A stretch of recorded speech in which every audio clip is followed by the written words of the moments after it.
Oh, hey y'all, this is Jason. I'm going to be doing a fuel pump today on my 2003 Pontiac Bonneville. This is the SLE, naturally aspirated, non-supercharged. First to do is empty the trunk. And now that I have everything out of the trunk, the mat, I've put things in here that I'm going to need. Oh, those damn crows. So I've got just a basic metrics that I'll need. I got an air duster, and I also got the air pump. I chose an Airtex fuel pump because it is made in America. It's OEM, and they're a very dependable company. This is also the wiring harness that you'll have to do. I've also got some clips or wiring that I'll have to do, instructions. And I went ahead and I bought the lock ring removal because I want to do it right. And then I also bought a brand new lock ring. Back here is the plate in which needs to be removed, and we'll do that next. This is it after the cover is. There are 5 screws, 7 millimeters that are going to be holding it in place, and you can see this car has about 197,000 miles on it approximately. So yeah, it is going to be very dirty, and I've got a couple brushes. I've got a little bit of green clean, and then I'm going to spray it down with some brake cleaner, and then I'll start in the process of disconnections. So just to clean it up a little bit, I just took a little bit of simple green, sprayed it on top, and I'm going to wipe it off. And so now that I have it cleaned off a little bit, just so I can see things, I am going to go ahead and I'm going to start the vehicle, and I'm going to pull the fuel relay. I'm pulling the fuel relay out of the fuse box because it will actually decompress and shut down the pump, so I'm not going to have a lot of gas spray out of these hoses. Now with the car started, I am going to pull fuse number 1. Lift up the back seat. Fuel pump is actually going to be right here, number 1. And this is according to the diagram of the 2003 Bonneville manual. Number 1 is located right here, matches up right here. I'm going to pull that.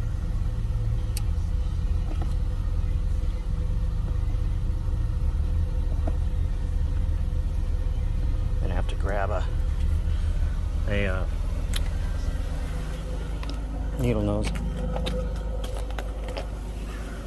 Wasn't prepared for that one.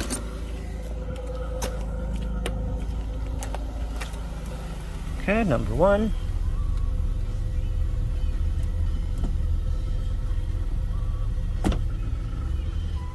There you go. It's going to stumble and quit. That's what you want. Stumble and quit. Next, I'm going to disconnect the battery. All right. I'm going to disconnect the negative. Oh, wrong one.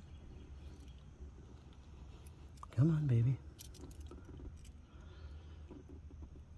Do it for mama.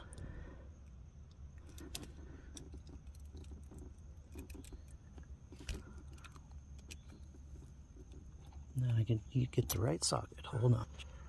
All right, I got her. So this is an 8 millimeter.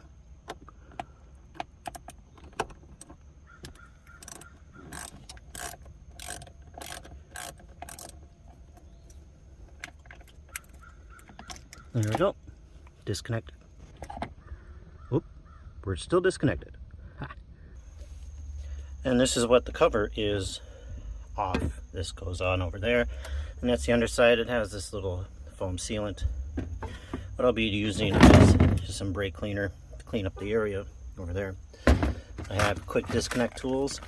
Bought them at Harbor Freight, just in case I need a little pry bar. And of course, the handy dandy, trusted 30-plus-year-old screwdriver. So I thought I'd try the disconnects, and it's too tight to get in there. So all I did was old school, a little screwdriver, pressed in, pressed out, popped out. I didn't have any fuel spillage because I actually pulled the fuse while the car was running, so it ran out completely so there was no pressure in the unit. 2 disconnectors, disconnect those, lay those to the side. I've got a little bit of dirt here. I have an air can of compressed air. I'm gonna blow that around here, plug these holes so no dirt gets in, and then use the tool. Be right back. And now I'm gonna set up the camera somewhere and use the handy dandy tool that I bought for 20 bucks off Amazon. I'm gonna try to set up the camera here. Well, if I can't, this is the handy dandy tool. I may only use this once, but that's okay. You fit it until you can grab at the, let's see here. Ha, guess what? Handy dandy tool, Amazon. Oh yeah, this fits the Bonneville. Too big. All right, pitching. Gonna do the old-fashioned way. Hammer, screwdriver, gotcha. What I did is I soaked it with PB Blaster all around the ring, went the last 2 are very important to do, that little but in order to do so, you have to say and you get it. You know, if this was easy, everybody would do it. So DI wire, please be careful because the fuel pump will not just slip out. There is a lip that midway through the fuel pump that will not slide out of the hole. So just be aware of that. I spent 45 minutes trying to clip the sides a little bit with the plastic, with a wire cutter, blah blah blah. I got it out. What a pain in the rear. Ay, ay, ay. Moving on. The one thing that I just keep telling myself is, well, the more sweat you put into the car, the more you'll appreciate it. Here's the Airtex fuel pump. It is the exact same as I had lined it up with the other one, but the other one's in pieces. Anywho, here it is. I gotta take off the plastic, of course, there, and it's all preset. So, here we go. Moving on. Well, alright. As my dad would say, we got her dicked. It's all hooked up. Got the hoses here. It's running. You hear a little bit of a wires are hooked up. Plugs are plugged. It's working. The fuel gauge is accurate. Tuck those in. I'm going to show you the old pump now, and I'm going to show you what the connectors I use. Whew! This is about a 3-hour project. Alright. Here's the result. Shaky, shaky, shaky. Sorry. Here we go. Alright, so I connected the battery doohickey to the thingy thong and made sure that my little hoo-hoos were on there correctly for the venting. And then over yonder, I put in the fuse, the first one there, the yellow one.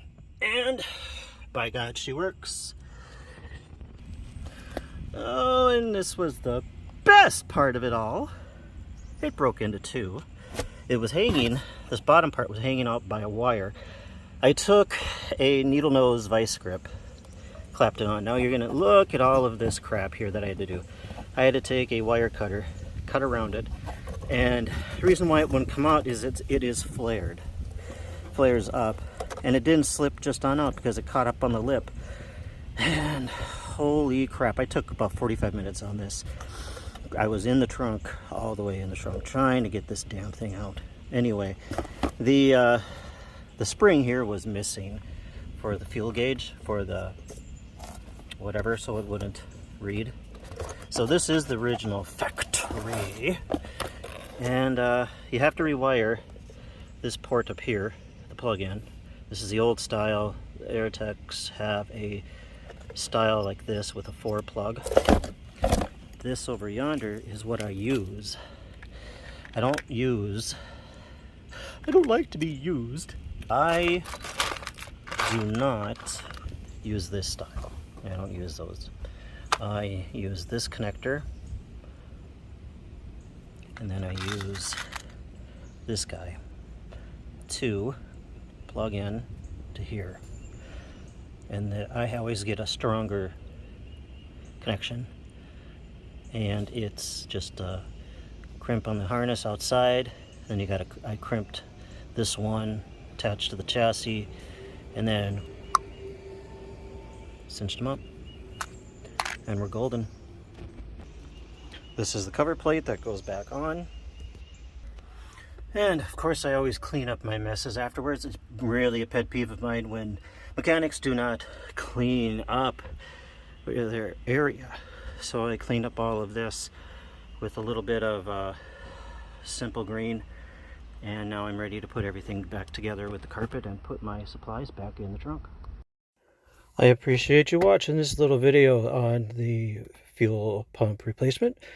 Thank you. Subscribe, hit the button over there, and I have more Bonneville things coming.